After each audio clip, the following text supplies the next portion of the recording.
사람의 양쪽 눈은 목표물을 똑바로 쳐다보며 초점을 맞춥니다. 하지만 한쪽 눈이 초점을 맞추지 못하거나 눈동자가 정렬되지 않는 경우를 사시라고 하는데요. 출생 직후부터 성인기까지 발생할 수 있지만 특히 어린 시절에 발견되는 소아사시가 많다고 합니다. 대표적인 증상 외에도 사시의 각도가 크지 않거나 간헐적으로 나타나면 발견이 어려울 수 있어 부모님의 각별한 주의가 필요한데요. 문제는 소아사시 치료엔 골든타임이 있다는 것. 사람의 시력은 7세 즈음에 완성되기 때문에 소아사시는 그 이전에 치료하는 것이 중요합니다. 아이들의 삐뚤어진 시선을 바로잡아 삶의 질도 올려주는 소아사시 치료에 대한 궁금증을 풀어봅니다.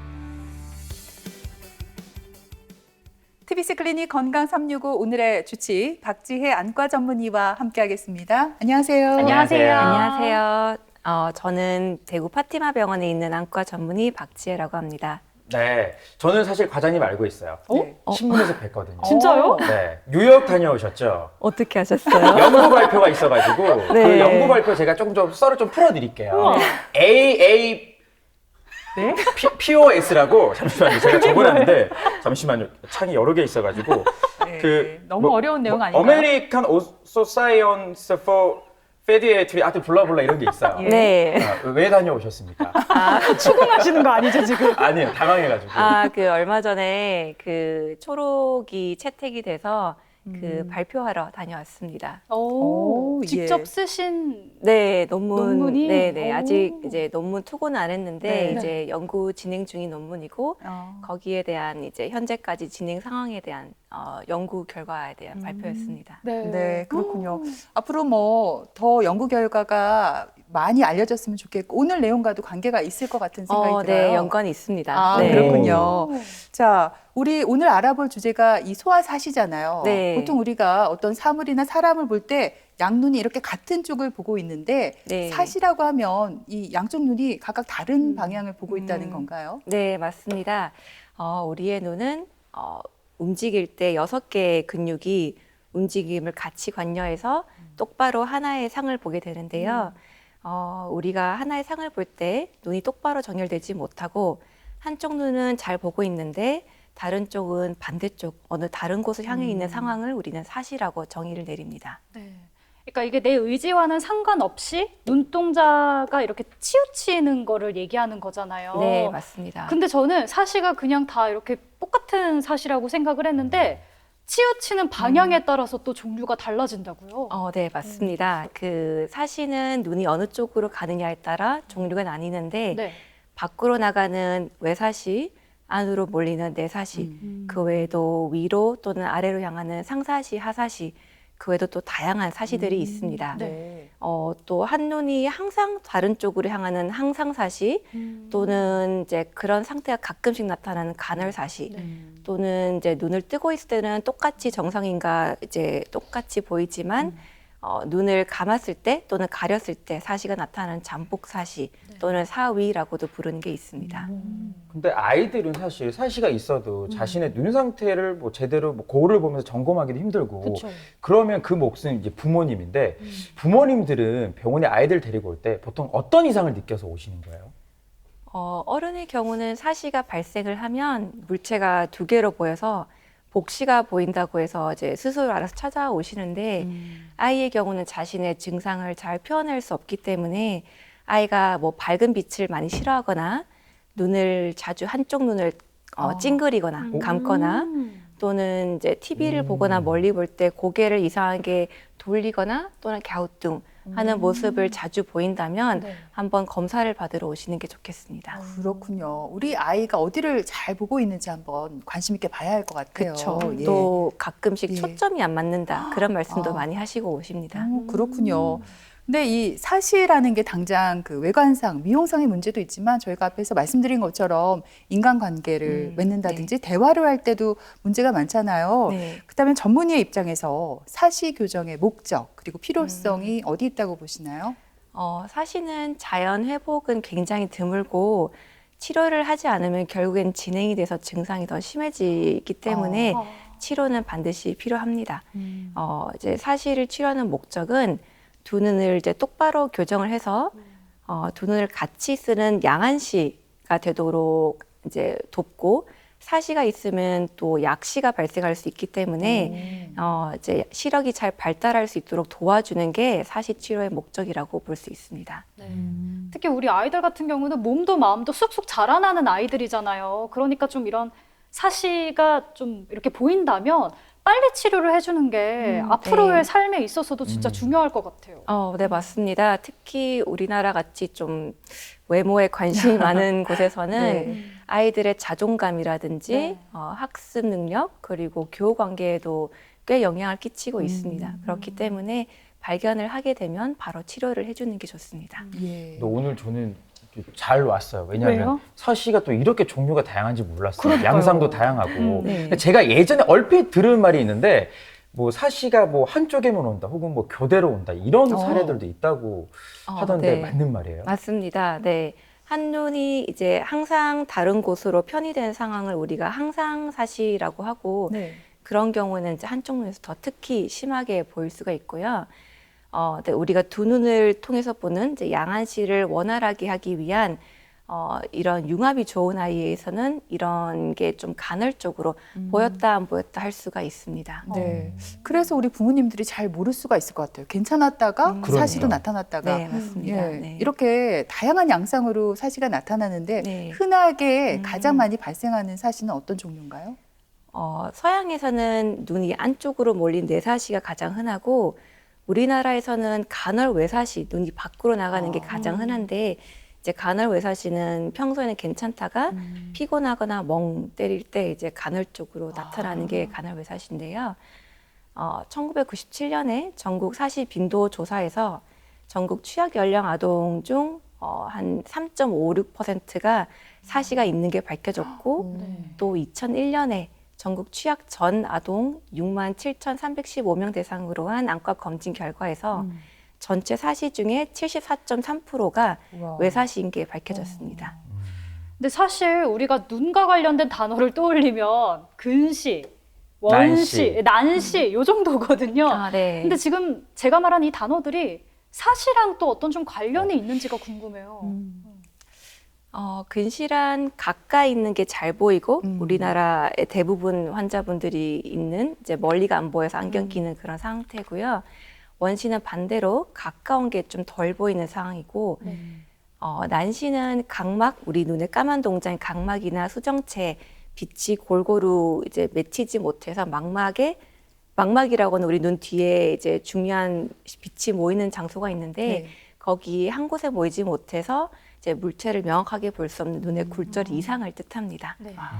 그래서 원시와 관련해서 발생한 조절 내사시는 이 원시만 잘 교정한 안경을 써도 내사시가 사라지거나 상당 부분이 교정이 되는데, 또 외사시 경우에도 근시나 난시, 원시 같은 게 있다면 반드시 같이 교정하는 안경을 써야 합니다.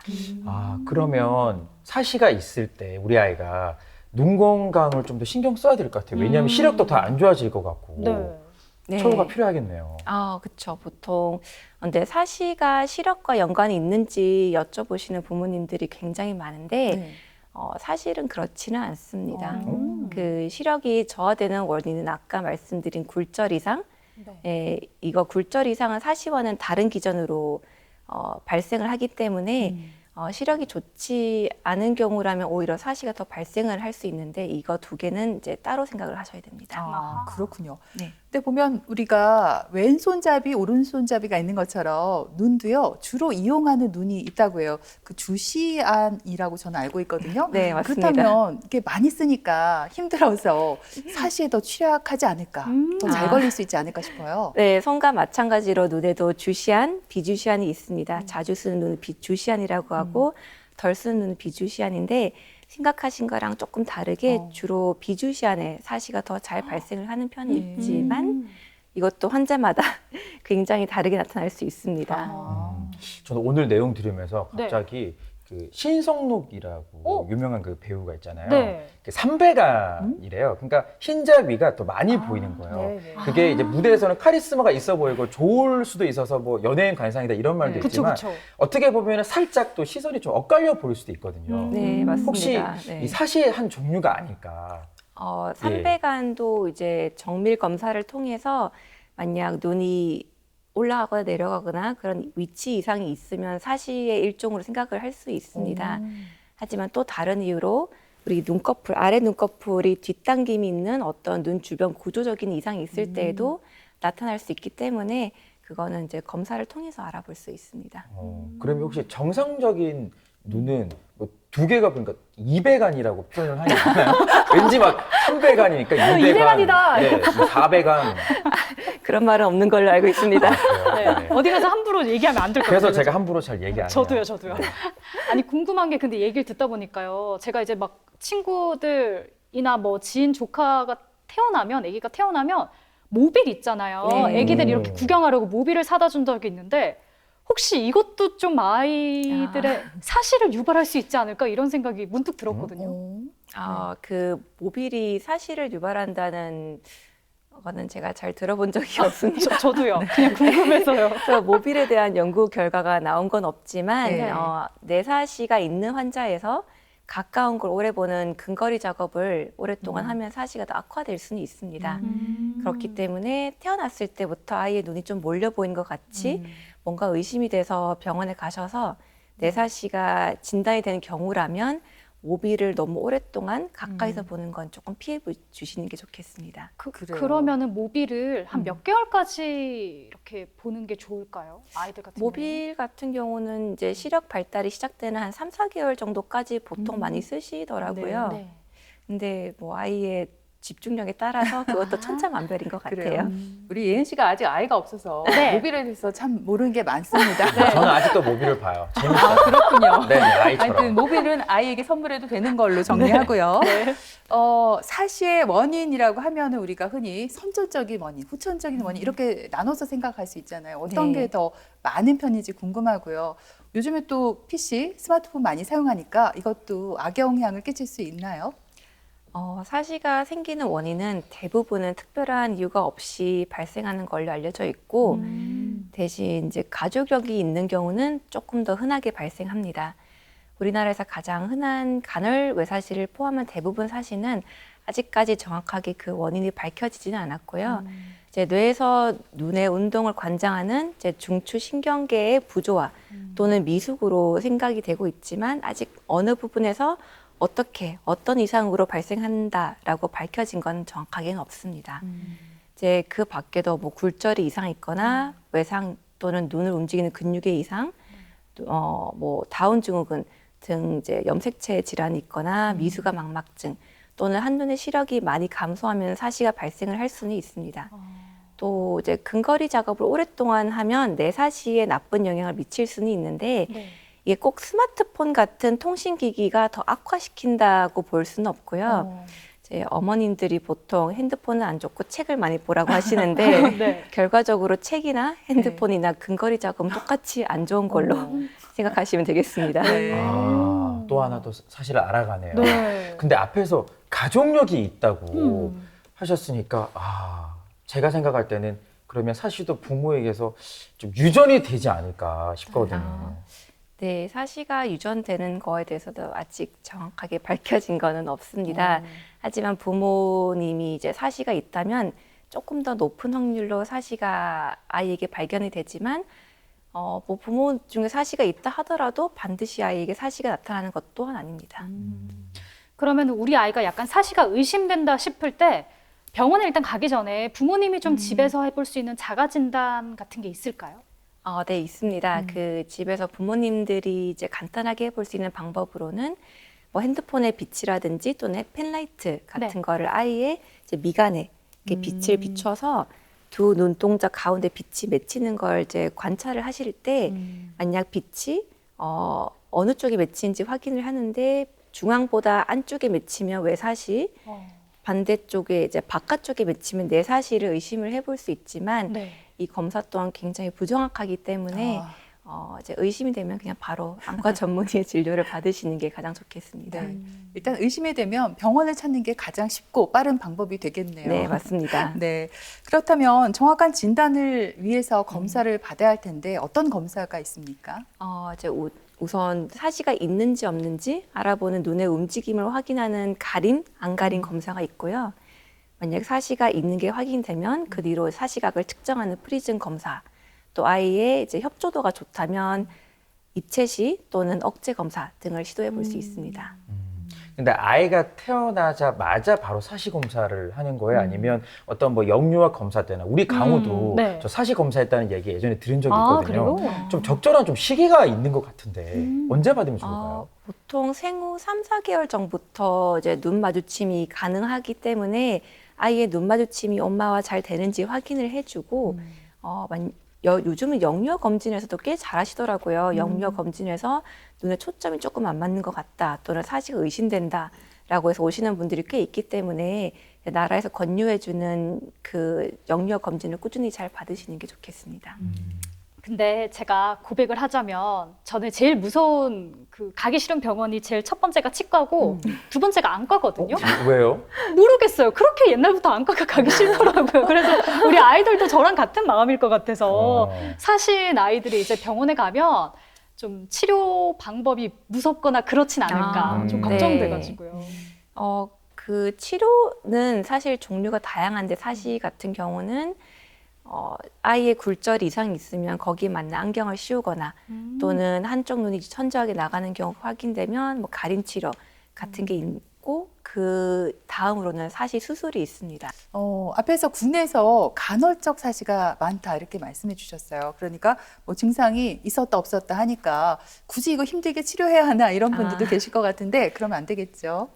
네, 간헐 사시라고 하더라도 이미 양안시를 사용하지 않고 있기 때문에 한 눈은 정면을 보고 다른 쪽은 정면을 아닌 곳을 보고 있습니다. 그러면 이제 두 개의 물체를 보게 되기 때문에 이제 뇌가 그 상태를 참을 수가 없게 돼요.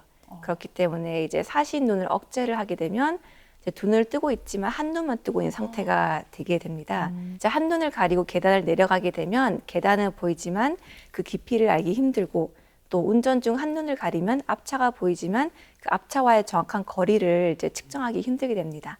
그래서 두 눈이 바르게 정렬되어야지만 양안시가 돼서 거리감과 입체감이 제대로 발전을 하게 되고 어느 정도 양안시가 발전된 어린이나 아이 같은 경우는 이제 물체가 또 두 개로 보일 수 있기 때문에 매우 위험한 상태가 될 수 있습니다. 네. 지금 이제 치료 중에 앞에서 가림 치료 얘기를 잠깐 해주셨잖아요. 이건 이제 다행히 아프거나 그런 건 아니고 좀 아이가 불편할 수는 있을 것 같은데 이게 좀 걱정됩니다. 인위적으로 한쪽 눈을 가리면 혹여나 좀 시력 발달에 문제가 좀 생기진 않을까? 이런 생각이 들거든요. 네, 맞습니다. 우선 한쪽 눈의 시력이 반대쪽보다 현저하게 나쁜 경우라면 우리가 치료의 목적으로 가림을 해볼 수도 있습니다. 근데 한편 약시가 없을지라도 사시가 양안의 교대로 오는 경우 또는 억제되는 경우라면 우리가 가림 치료를 해볼 수가 있는데요. 말씀하신 대로 가림 쪽 눈의 시력이 갑자기 떨어지게 되는 경우도 발생할 수 있습니다. 네. 이제 그런 경우라면 이제 가림을 치료를 중단을 해야 되기 때문에 이제 주기적으로 병원에 오셔서 검사를 하는 게 중요합니다. 뭐 다른 치료로 아이가 이제 정상으로 회복되면 괜찮은데 경우에 따라서는 이 사시가 있을 때 수술을 해야 되는 경우도 있지 않을까. 네. 근데 사실 어느 부모가 우리 아이가 수술하는 걸 원하겠어요. 이 수술이 꼭 필요한 경우는 어떤 경우예요? 이제 가림 치료를 해서 우리가 사시가 조금 호전되더라도 이 가림 치료를 중단하면 대부분 다시 악화가 됩니다. 그래서 이제 수술이 필요하다고 할 때는 어떤 부분 가림 또는 안경 같은 걸로 이제 사시가 해결이 안 되고 또 사시 정도가 그대로 두기엔 너무 심하다고 판단될 때 저희가 수술을 권유하게 됩니다. 그래서 수술을 받겠다고 좋겠다고 말씀드리는 경우는 사시가 진행이 되고 있는 상황이고 또 수술을 받는 경우가 안 받는 경우보다 현저하게 더 좋다고 판단될 때 저희가 추천하게 됩니다. 사실 사시는 그냥 두면 치료가 안 된다, 자연 치료는 안 된다 이렇게 여러 번 말씀해 주셨어요. 네. 그러면 우리 아이 때 치료를 하지 않고 놔두면 성인 사시로 이어진다는 말씀인가요? 치료 없이 저절로 호전되는 경우는 굉장히 드물기 때문에 수술이 꺼려지신다면 우선 비수술적인 치료를 먼저 시도해 볼 수가 있겠습니다. 자, 어른의 사시 같은 경우는 어릴 적부터 있던 사시를 본인이 모르고 있다가 점차 심해진 경우가 많고 또는 예전에 사시 수술을 받았지만 사시가 재발한 경우 또는 이제 외상이 있거나 뇌신경마비 또는 갑상샘에 이상이 있는 경우가 이제 많은 경우 나타날 수 있습니다. 근데 성인들이 이제 사시 때문에 수술할 때랑 우리 소아사시로 수술할 때랑 좀 다를 것 같아요. 아이들도 보면은 이제 어느 정도 성장을 하다 멈추게 되잖아요. 네. 그래서 거기에 맞는 또 적정한 수술 시기가 있을 것 같거든요. 네, 맞습니다. 이제 영아사시는 만 2세까지 수술하는 게 가장 효과적이고 간헐사시 같은 경우는 만 4세 이상 그리고 이제 초등학교 입학 전에 수술을 많이 하고 있습니다. 또 우리나라는 만 10세까지만 보험 적용이 되고 있기 때문에 보통 만 10세가 되기 이전에 수술을 많이 시도하고 있습니다. 그러면은 수술하고 일상으로 복귀하기까지 기간이 좀 어느 정도 걸릴까요? 아무래도 수술이니까 좀 걸리지 않을까 싶기도 하고 또 수술하고 좀 주의사항이 있다면 알려주세요. 이제 사실 아이만 괜찮다면 수술 받고 바로 다음 날 등교해도 괜찮습니다. 아, 진짜요? 네. 뭐 입원이나 이런 건 필요 없는 거겠죠? 이제 1박 입원을 하는 네. 경우도 있고 또 아. 병원에 따라 당일 퇴원하는 경우도 많습니다. 오. 그래서 아이만 뭐 협조가 괜찮고 뭐 크게 불편을 호소하지 않는다면 네. 다음 날 학교 가는 친구들도 꽤 있고요. 이제 가장 중요한 건 수술 후 처방받은 안약을 이제 빠뜨리지 않고 잘 넣어야 되는 게 중요한데 네. 하루 4번 넣어야 되는 안약이 많기 때문에 아. 이제 안약 넣는 시간 때문에 학교를 조금 안 가는 친구들이 있습니다. 어. 엄마가 이제 챙겨줘야 되기 때문에. 그렇죠. 네. 어리면. 네. 또 이제 수술 후 이제 주의사항으로는 저희가 이제 수술 후 뭐 가림 치료 같은 걸 또 처방을 내는데 이제 그 가림 치료를 잘 해주시고 또 눈을 비비지 않도록 해주시고 한 달 정도는 수영장이나 사우나 같은 대중목욕탕은 출입하지 않는 게 좋습니다. 또 수술을 했다고 해서 치료가 끝난 게 아니고 아까 말씀드린 굴절이 이상이 있다면 거기에 맞춰서 안경을 처방하는 게 가장 중요하겠고 이제 만약 그런 굴절 이상을 교정하지 않으면 수술을 하고 난 뒤에도 다시 재발이 쉽게 될 수 있습니다. 근데 재발이 이렇게 왜 이렇게 자주 될까요? 한번 딱 수술하고 나오면 괜찮은데 그러니까요. 어떤 이유가 있습니까? 이제 어릴 때부터 사시가 있는 경우는 우리 뇌에서 눈이 이제 밖으로 나가거나 안으로 나가는 게 정상으로 생각을 하고 있습니다.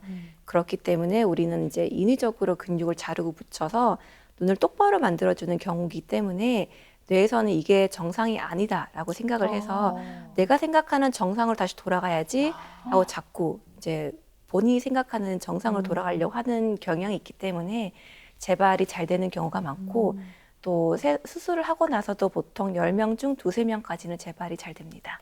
그러면 네. 재발 후에 수술을 하면 그래도 효과가 좋을까요? 어떻습니까? 보통 사시각이 큰 분들에게는 제가 한 번으로는 치료가 힘들고 보통 평균 2~3번까지 가능할 거라 제가 말씀을 미리 드리고 있습니다. 예, 그렇군요. 소아사시는 겪는 아이들만큼이나 우리 부모님들도 마음고생이 많은 질환이 아닐까 싶은데요. 이 자리를 빌어서 환자 가족들에게 당부의 말씀이 있다면 전해주시죠. 사실 이제 제 진료를 보러 들어오셔서 사시가 있는 줄 몰랐다. 이제 우연히 발견되었다 하시는 분들이 굉장히 많으세요. 예. 또 소아사시, 특히 사시는 이제 안과 의사들 사이에서도 조금 많이 진료하기 꺼려하는 파트이기 때문에 이제 동네 안과 여러 군데를 다녔는데 사시가 있다는 얘기는 들어본 적 없어요 하는 부모님들도 이제 꽤 많으세요. 네. 그렇기 때문에 이제 늦게 발견하고 엄마가 내가 아이를 이제 잘 못 봤다 또는 아이에게 관심을 덜 가져서 이렇게 늦게 진단 내린 게 아니냐 해서 진료 중에 이제 눈물을 보이시는 분들이 꽤 많으세요. 네. 어제도 제 진료실에 들어와서 눈물을 펑펑 쏟고 나가시는 분이 계셨는데 이제 안과 의사들도 놓치기 쉬운 게 사시기 때문에 부모님이 집에서 정확하게 진단 내리기는 거의 불가능이라고 보시면 됩니다. 그렇기 때문에 늦게 오시더라도 절대 이제 자책을 하지 마시고 이제 안과에 오신 것만으로도 이제 잘한 거라고 저는 이제 잘 치료받으시면 된다고 말씀드리고 싶습니다. 네, 소아사시도 충분히 극복할 수 있는 질환이겠죠. 네, 선생님? 물론입니다. 예. 네. 그리고 지금까지 박지혜 안과 전문의께서 도움 말씀 전해주셨습니다. 오늘 잘 들었습니다. 고맙습니다. 감사합니다.